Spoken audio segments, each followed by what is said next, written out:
हा प्रकार कोकणामध्ये खूप प्रसिद्ध आहे आणि हिवाळ्यात सगळीकडे घरोघरी जवळपास पोपटी लावली जाते. त्यासाठी भांबुर्डीचा जो पाला असतो, एक प्रकारचा सुगंधी पाला आहे तो. तो एका मडक्यात तळाशी घालून त्याच्यावर वालाच्या शेंगा आणि व्हेज पोपटी जर असेल तर तुम्ही बटाटा, कांदा, रताळी या पद्धतीने कापून त्याच्यामध्ये मसाला भरून ते टाकलं जातं. आणि जर नॉनव्हेज पोपटी तुम्ही बनवत असाल तर त्याच्यामध्ये चिकन, मटण वगैरे त्यात तो प्रकार टाकला जातो, अंडी टाकल्या जातात.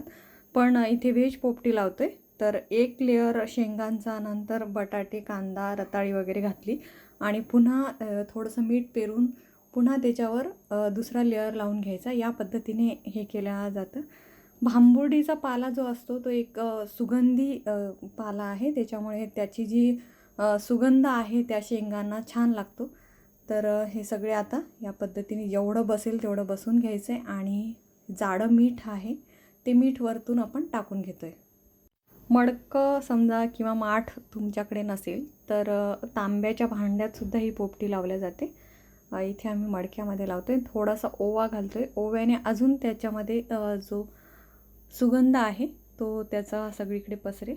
थोडासा मसाला हे सगळं घातल्याच्या नंतर पुन्हा आम्ही थोड्याशा शेंगा त्याच्यात जेवढ्या बसतील तेवढं आपल्याला घालून घ्यायचे. पुन्हा मीठ टाकायचं आणि वरती भांबुर्डीचा पाला. माठामध्ये सगळं आपलं भरून झालेलं आहे आणि आता हे पेटवायचं कसं ते बघूया. त्याच्यासाठी भरपूर आपल्याला फाटी लागते किंवा लाकूड वगैरे असं लागतं. तर माठ उलटा ठेवायचा आणि त्याच्या भोवती आपल्याला सगळी फाटी घेऊन ते पेटवायचं आहे. साधारण 15 ते 20 मिनिट आपल्याला याच्या भोवती आग पेटवत राहायचे आणि त्याच्यानंतर आपली पोपटी कशी काढायची तेही एक पद्धत आहे. तीसुद्धा आपण नंतर पुढे बघणार आहोत. आज छान पौर्णिमा आहे आणि थंडी आहे. समुद्राच्या लाटांचा आवाज येतोय आणि बाहेर अशी नीरव शांतता आहे. त्यात आज आम्ही इथे पोपटी तयार केलेली आहे. नारळाच्या किंवा सुपारीच्या ज्या झावळ्या आहेत त्या आम्ही त्याच्यावर टाकून घेतो आहे. दरवर्षी या पोपटीचा आनंद घेण्यासाठी पर्यटक बाहेरून इथे कोकणात येतात. आम्हीसुद्धा इथे बाहेर बसून छान मजा करतो आहे.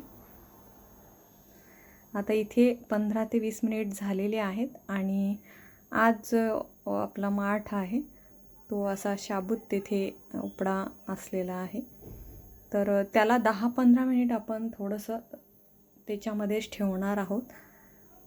माठ जोपर्यंत गरम आहे तोपर्यंत त्याच्यात आत एक वाफ तयार होते आणि आतमधलं जो शेंगा किंवा स्टफिंग आहे ते छान मऊ सर तयार होतं. तर 10-15-20 मिनिट आपल्याला हे असं सोडून द्यायचे. नंतर आपण त्याच्यातून आपलं जे आहे स्टफ ते बाहेर काढणार आहोत. नॉनव्हेज पोपटी जर लावायची असेल तर केळीच्या पानामध्ये किंवा कुठल्याही इतर पानामध्ये मटण, चिकन, अंडी ते रॅप केले जातात आणि नंतर ते याच्यामध्ये टाकले जातात.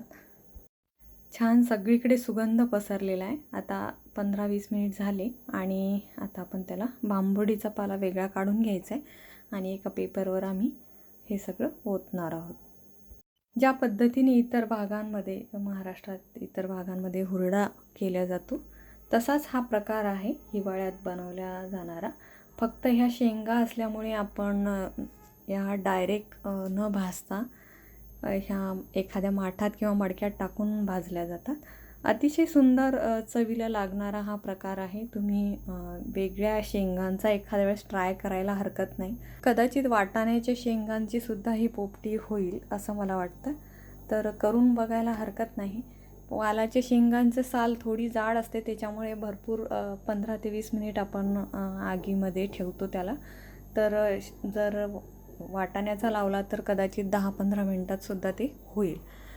तर इथे सगळं आपला जे आहे ते छान शिजलेलं आहे. बटाटा चवीला अतिशय भाजून जसा चव लागते तशा पद्धतीचा एक वेगळीच चव त्याला असते.